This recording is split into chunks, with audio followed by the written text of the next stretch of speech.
Josh Downs and Cedric Tillman, who we just literally talked about. Just talked about. It's so weird. So we have the Colts at Minnesota, Sunday Night Football, sucker for primetime games. And then we have Cedric Tillman versus the LA Clippers. Yeah, that's what I see when I see that. I hate that they went to the freaking. I know I'm old, but to me, they're still San Diego. Still, I don't care. I do not care. But LAC, get out of here.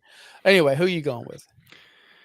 Yeah, Cedric Tillman has been the rage. He was our pickup of the week.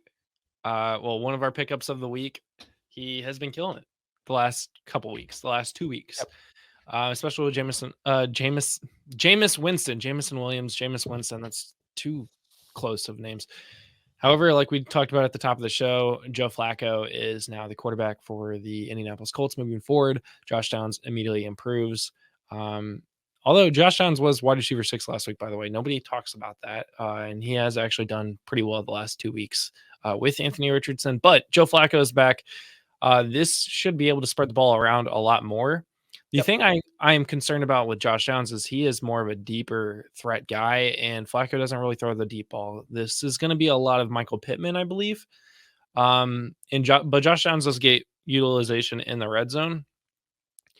I think this could be a sneaky. Josh Downs might lead the entire game in fantasy points in a game that has Justin Jefferson.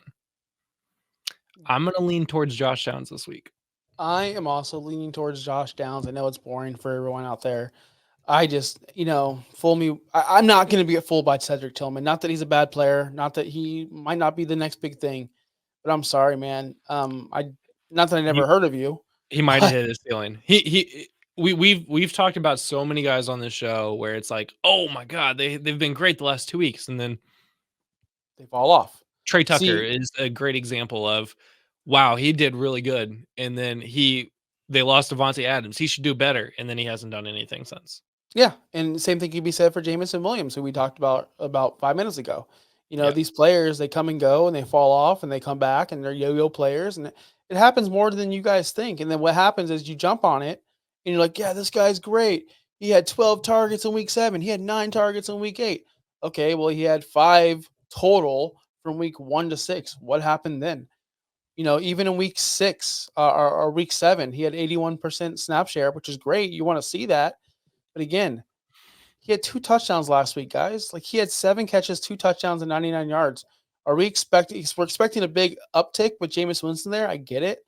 But at the end of the day, are you really going to put all your cards on the table for a guy who you've seen do it maybe once or twice? Josh Downs, you could say the same thing. But the thing with Josh Downs is he's been involved all season. We expected this. He was a sleeper or a person that we thought was going to break out this year. He had the projection of, yes, he's going to be good, and everyone was drafting him. Nobody was drafting Cedric Tillman. Nobody believed in him. And all of a sudden, he has 2 blow-up games in a row, and boom, yes, we have to go get him. We've done this with Likely. We've done this with JMO. We've done this with, like you said before, I forgot the player's name, Trey Tucker.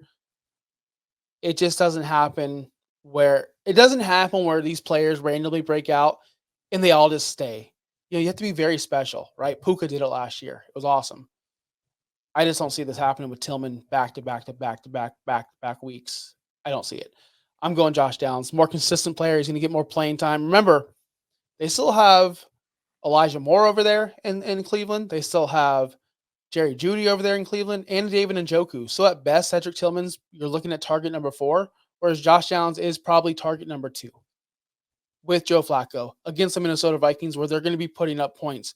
The Browns can easily be, which all their games have been with the Chargers, the Clippers, if whatever you want to call them, field goal games. Good defense, kicking field goals. It's like literally every game they play is a high school game. I'm not confident that Jameis Winston's going to come out and throw 3 touchdowns. Maybe he may get held. Maybe this is the Jameis Winston, should he be the starter game? Maybe this is where he falls off a little bit, and Cedric Tillman will fall off with him.